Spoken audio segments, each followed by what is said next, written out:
पूरे उत्तर प्रदेश के बिरहा जगत में कलाकार ऐसे क्यों बचा है नहीं तो दादा वाली सब खोट खोट गाय रहा है।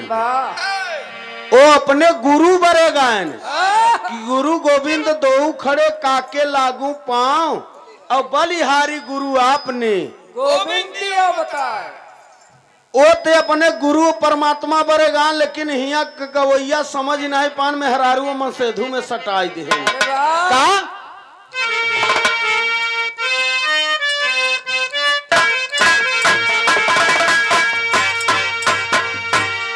कहीं सैया हो तो है कैसे मनाई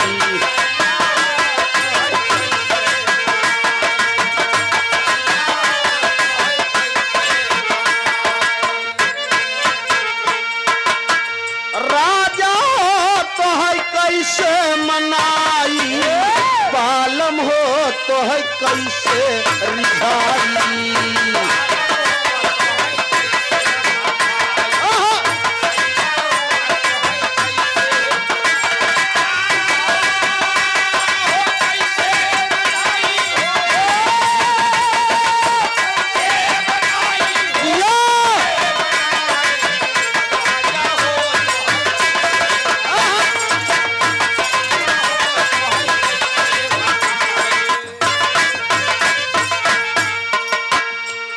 भैया इतना नहीं और एक बात कहे बीतल जवानी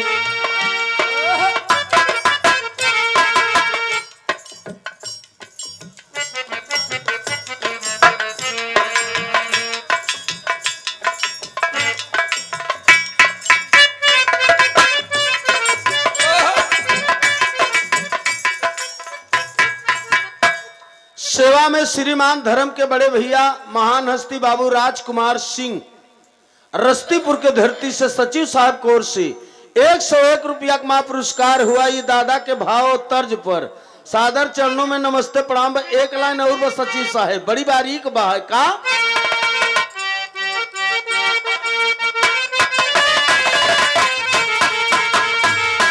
बीतल जवानी आई गईले वृद्धा कनवा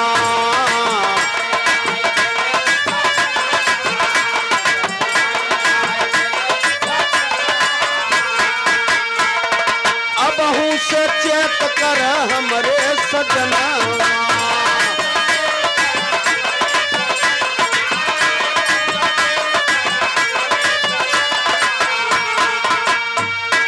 रतिया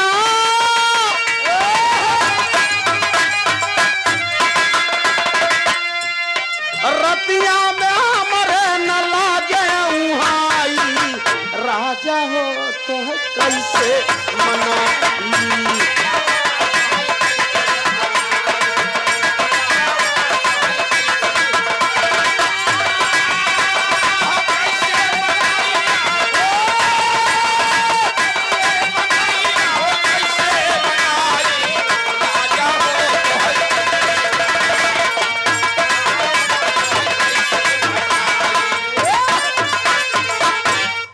श्रीमान आपके बीच में बाबू राकेश कुमार यादव भट्टा मालिक झारी प्रतापपुर हडिया प्रयागराज के धरती से 101 रुपया का महापुरस्कार के बड़े भैया के नमस्ते प्रणाम बा।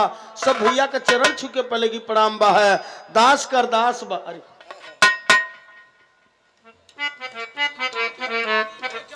क्या बात वाह वाह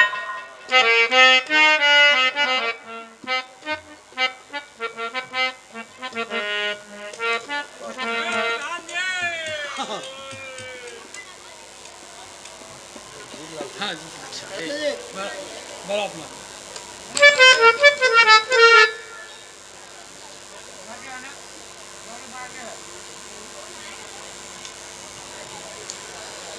सेवा में श्रीमान हम दोनों कलाकार के अभिभावक गार्जियन धर्म के बड़े भैया परम आदरणीय समाज के सम्मानित बाबू जीत लाल यादव जी के द्वारा सुंदर पुष्पहार 501 रुपया का महापुरस्कार और एक समाजवादी मास्टर साहब टोपी से सम्मान किए। दातार सुखी रखे, परिवार सुखी रहे। सब भैया के नमस्ते प्रणाम बा। भैया भैया भैया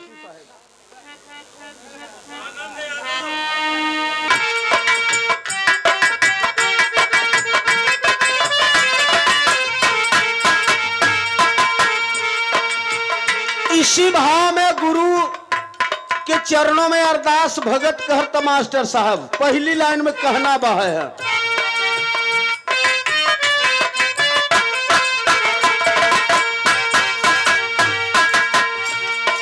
कई हो हम पे कृपा भवानी।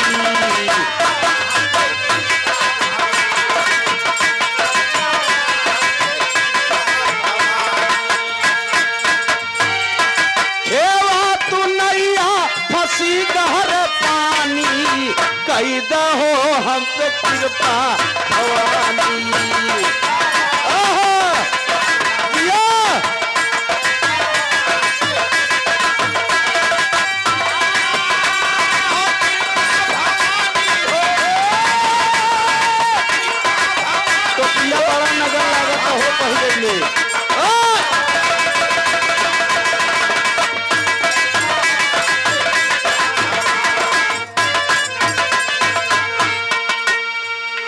साहब भगत अपने भाव में कहता है माँ के स्तुति में कि माँ संसार है, संसार में जब जब ये अत्याचार हुआ तब तब आपके अवतार हुआ, दुष्टन का संहार की हो, भगतन के उपतार की हो।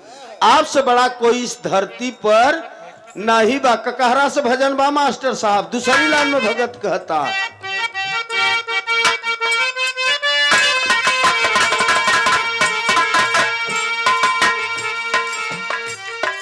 गहिरे नदिया समझ नहीं आवे,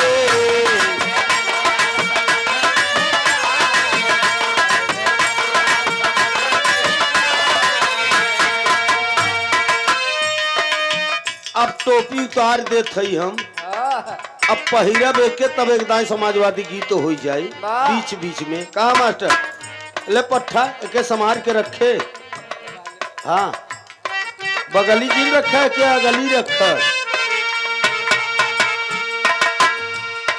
गहिरे नदिया समझ नहीं आवे,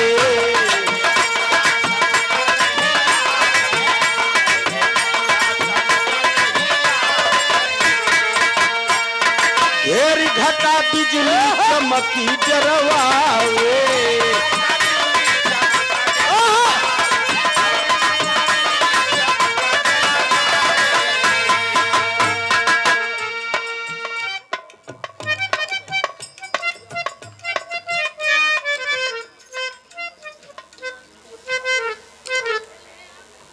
देखा ही नमुआ लेते नाराज जिन हो जाए।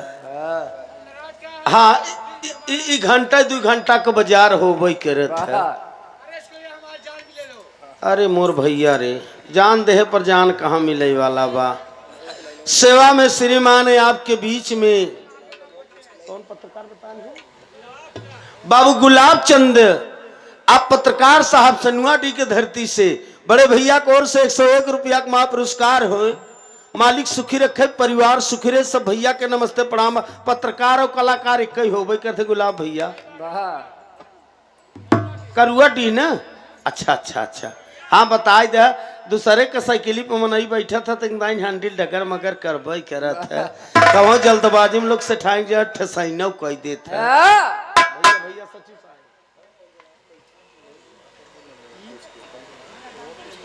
सेवा में श्रीमान है आपके बीच में महान हस्ती धर्म के बड़े भैया बाबू संतोष सिंह सौरों के धरती से 101 रुपया का महापुरस्कार देकर सम्मान के संतोष बाबू को सादर चरणों में नमस्ते प्रणाम बा। सब बराती घराती भैया के चरण छुके पलेगी प्रणाम बा है। तीसरी कड़ी में कवि लिखत है मार साहब बहुत सुंदर भाव का,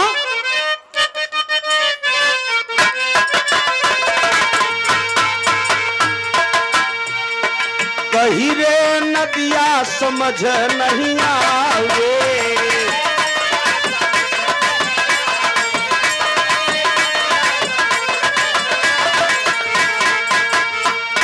घेरी घटा बिजली चमकी डरवावे।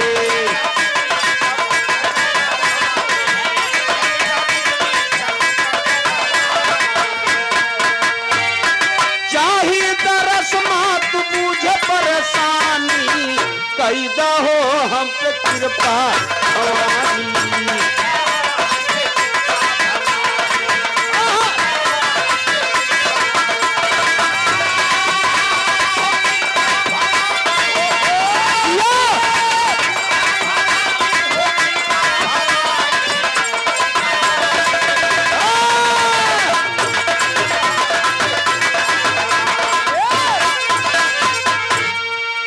माँ, इस संसार में यही बारे बताया गया कि धरती और लड़की की एक उपाधि होती है। धरती न हो तो हम वो आप कहाँ पर आयत का पैदा करित का खाइत कैसे रहित, लड़की न होती तो सृष्टि का रचना ना हो। ये दो महान हैं। लेकिन माई तोहरे चरण के आशीर्वाद एक बिनती बाहे है, जो काम दवा से नहीं होता है वो काम दुआ से होता है। कामिल मुर्शिद मिल जाते हैं तो बात है। खुदा से हो। चौथी लाइन में भगत मार साहब कहता है का,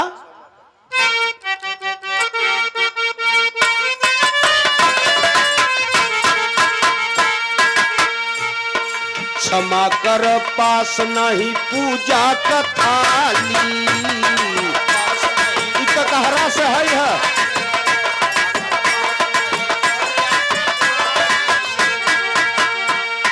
ज्यादा मंदिरिया से आओ तुहारी,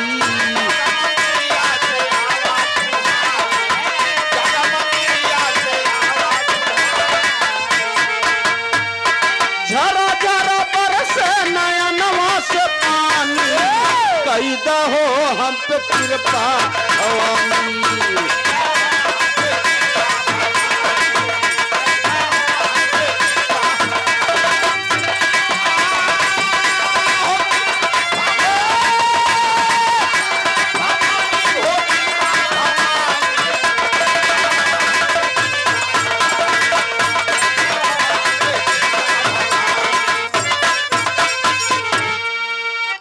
बहुत लड़ाई पड़त है यार, आज तक स्टेजवा ढेर ऊपर हो गया बा। सेवा में श्रीमान धर्म के बड़े भैया बाबू राजकुमार सिंह रस्तीपुर के धरती से सचिव साहब को ओर से बहुत महापुरस्कार, तिबारा महापुरस्कार हुआ। सचिव साहब के नमस्ते प्रणाम बा। सब भैया के चरण छुके पहले की प्रणाम बा। आखिरी लाइन बा है मास्टर साहब, वंदना के भाव में वंदना के तर्ज बदल गया।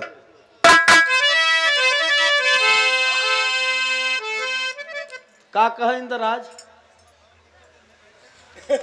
रचो परेशान जिनकर अब ईसन जेबा है प्रयागराज के बटरई पे आई है।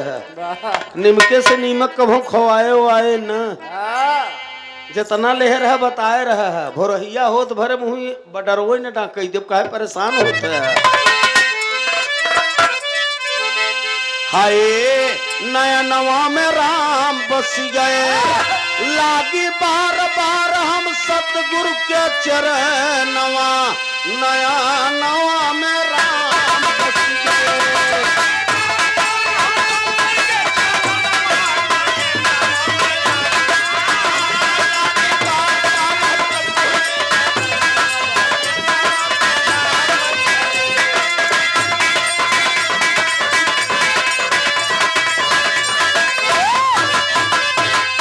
निराकार में सकती बातें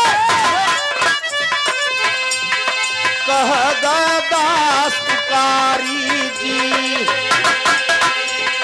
बलिहारी गुरु हमें बतावन, दिए इशारा भारी जी। निरंकार का मतलब होता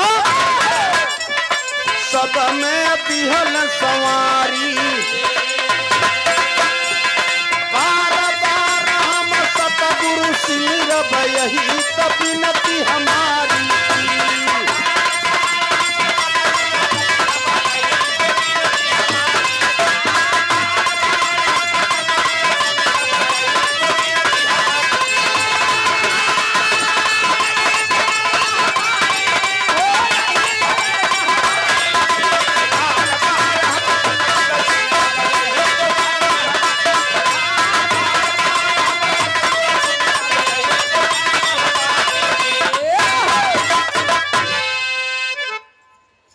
वही से सारा चक्कर है, फिर वही नाम तब हम जान जाबो।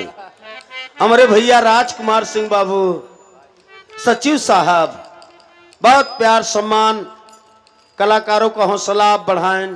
कई बार माँ पुरस्कार के 101 रुपया के राजकुमार भैया के सादर चरणों में नमस्ते प्रणाम बा। सब भैया के चरण छुके पहले की प्रणाम बा। आखिरी लाइन गुरु घराने के परिचय में कहना मास्टर साहब, कोई सब सतगुरु की बलिहारी अहम पर देतना जदुइया अरे नया नवा में राम बस गए स्वर्गी बाबा राम कैलाश का बाटाई बाबा पर भी है नवा नया नवा में राम बस गए।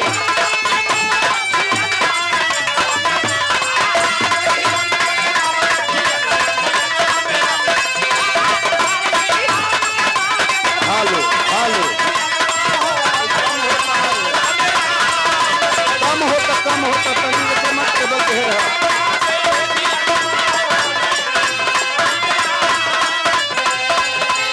मोरे रामा संवरिया रे ए भोले जोगिया हो राम श्री